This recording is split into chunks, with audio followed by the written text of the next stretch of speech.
është kurse të dënëve s'kanë raportuar se deri në orën 12 vështirësi për ta gjetur emrin e listë dhe rrjedhërisht për dokumenti që ku kanë votimin adekuat është raportuar në 50% të kandidatimeve. Do të thotë në 50% të kandidatimeve kemi raste ku qytetarët nuk mundin me gjetë emrin e tyre në lista, në kandidatime edhe pas informata me sigurima të tjera për pse tavolimat e informimit me shumë qendra të votimit mungojnë, edhe qytetarët kanë më vështirë në vazhdejse të informimit. Por, ka pasur kandidatime të një numër i konsiderueshëm i votësve, deri në 30 votës nuk e kanë gjetur emrin e tyre në listë.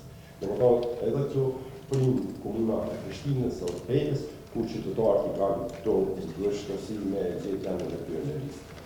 Ka pasur një disa raste ku votuesit janë ankuar, dikush tjetër është më shkruar në emrin e tyre në listën e votuesve, edhe ato në 1.4% të kandidatimeve do të kemi përrejtje në anën e qytetarëve. Dënëve rekomandat që qytetarët para se të nisin me votu të shfrytëzojnë linkun e KQZ-s, i cili sot është edhe në sajtin e KQZ-s, pra në platforma tjera digjitale online, ta verifikojnë nga votimin e tyre në mënyrë që mos shkojnë edhe të kthehen nga ky vend tjetër, edhe si pasojë e kësaj mos mbesin pa ushtruar të drejtat e tyre për votë. Deri në orën 12, numri i qytetarëve që kanë votuar është vetëm 1%, që kanë votuar me ACC. Dërsa për më tepër 35% të kandidatime nuk është lejuar të votohet atyre që nuk kanë pasur dokumentet e lëshuar në institucionet mjekësore në këtë rast.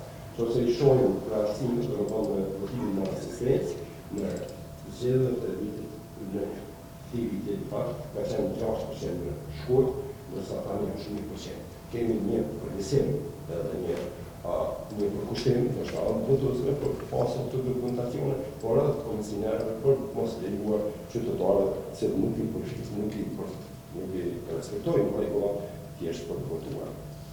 Votimi me dokumente të pavlefshme.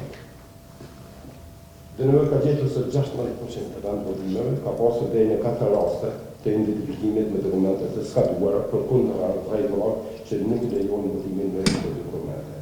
Deri në orën 12, 4% të votimit ka pasur raste të izoluar, por votuesit janë identifikuar me dokumente jo valide, siç mund të jenë dokumente të shtetit të tjera ose të dyshuara nga komuniku. Do të kemi pasur votimin me dokumente në rreth skaduar është 16% i saj.